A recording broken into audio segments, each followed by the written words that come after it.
دیکھیے قرآن اس لیے نہیں آیا ہے کہ ہم اس کے الفاظ کو محض تلاوت کر لیں، بلکہ قرآن اس لیے آیا ہے کہ ہم قرآن کو خدا کی طرف سے گائیڈنس کی کتاب سمجھ کر اس کا مطالعہ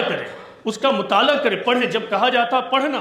تو پڑھنے میں یہ نہیں معلوم کہ کب سے یہ شامل ہو گیا کہ سمجھنا نہیں ہے، حالانکہ آج بھی ایک عام مسلمان، بالکل سادہ مسلمان، یعنی جو بالکل پڑھا لکھا نہیں ہے، اگر وہ چوراہے پہ کھڑے ہو کر ایک نیوز پیپر بھی اٹھاتا ہے تو اس کو سمجھنے کی کوشش کرتا ہے، وہ اپنی زبان میں ایک نیوز پیپر کو اٹھاتا ہے اور پھر اس کو سمجھنے کی کوشش کرتا ہے۔ اگر انگریزی نہیں جانتا ہے تو نیوز پیپر والے انگریزی سیل کرتے ہیں لیکن وہ اس کو نہیں اٹھاتا ہے، اگر وہ ہندی نہیں جانتا ہے تو وہ ہندی نیوز پیپرز والے ہندی میں بھی نیوز پیپر سیل کرتے ہیں لیکن وہ اس کو نہیں اٹھاتا ہے، وہ اردو میں اٹھاتا ہے۔ اسی طرح ہندی جاننے والے ہندی میں اٹھاتے ہیں اور انگریزی داں طبقہ انگریزی میں نیوز پیپر کو اٹھاتے ہیں، وہ اس لیے تاکہ نیوز پیپر میں جو کچھ چھپا ہوا ہے اس کو وہ سمجھ سکے۔ ایک اور چیز آپ غور کیجئے، آپ نے دیکھا ہوگا نکڑ پر، چوراہے پر اکثر ریڈیو کھلا ہوتا ہے یا پھر ٹیلی ویژنز کھلے ہوتے ہیں، اس پر نیوز چلائے جاتے ہیں یا کوئی اور پروگرامز بھی چلائے جاتے ہیں، تو وہ لوگ جو نیوز کو بھی پوری طرح خود سے نہیں سمجھ پاتے ہیں،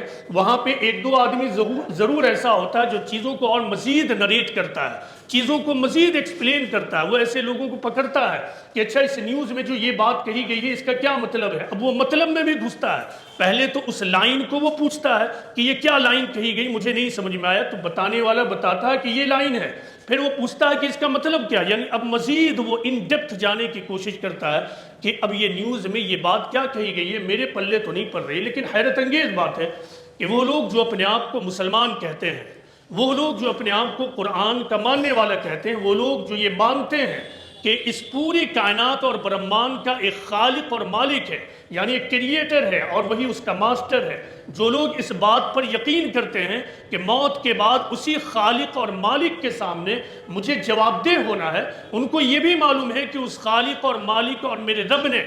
ہمیں ایک گائیڈنس کی کتاب دی ہے، لیکن موت تک وہ اس بات کی کوشش نہ کرے کہ آخر اس نے جو کتاب میرے پاس بھیجی اس میں لکھا کیا ہے۔ یہ کتنی حیرت انگیز بات ہے کہ آدمی اس پر سوچے ہی نہیں۔ یہ تو مسلمان ہونے کا بھی تقاضا نہیں ہے، بلکہ ایک سمجھدار انسان ہونے کا تقاضا ہے کہ اس کے پاس کوئی چیز رکھی ہوئی ہو، اس کو وہ باحفاظت رکھتا ہو اور اس کو وہ سمجھے نا۔ کم از کم سمجھدار انسان ایسا کام نہیں کرتا ہے کہ کوئی چیز اس کے پاس ہو، اس کو حفاظت سے وہ رکھتا ہو لیکن وہ اس کو سمجھنے کی کوشش نہ کرے۔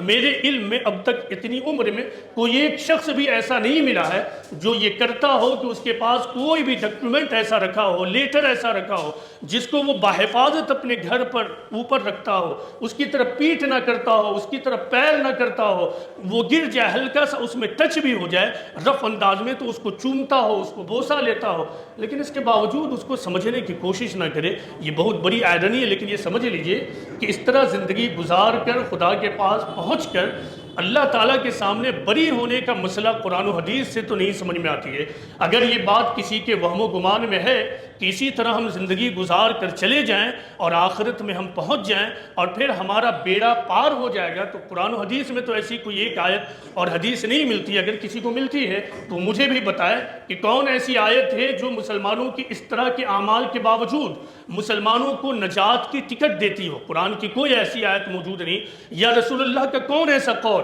کون ایسی مستند حدیث ہے جو مسلمانوں کے ایسے اعمال کے باوجود ان کو نجات اور مغفرت کا پروانہ دیتی ہو۔ ایسی کوئی حدیث بھی موجود نہیں۔ ایسی حالت میں پھر کون سی چیز ہے جو آپ مسلمانوں کو اس چیز سے روک دے کہ آپ قرآن کو سمجھ کر پڑھنا شروع نہ کریں۔ بہرحال آپ لوگ قرآن کو سمجھ کر پڑھنا شروع کیجئے، ورنہ موت کے بعد اللہ تعالیٰ آپ سے یہ سوال ضرور کرے گا۔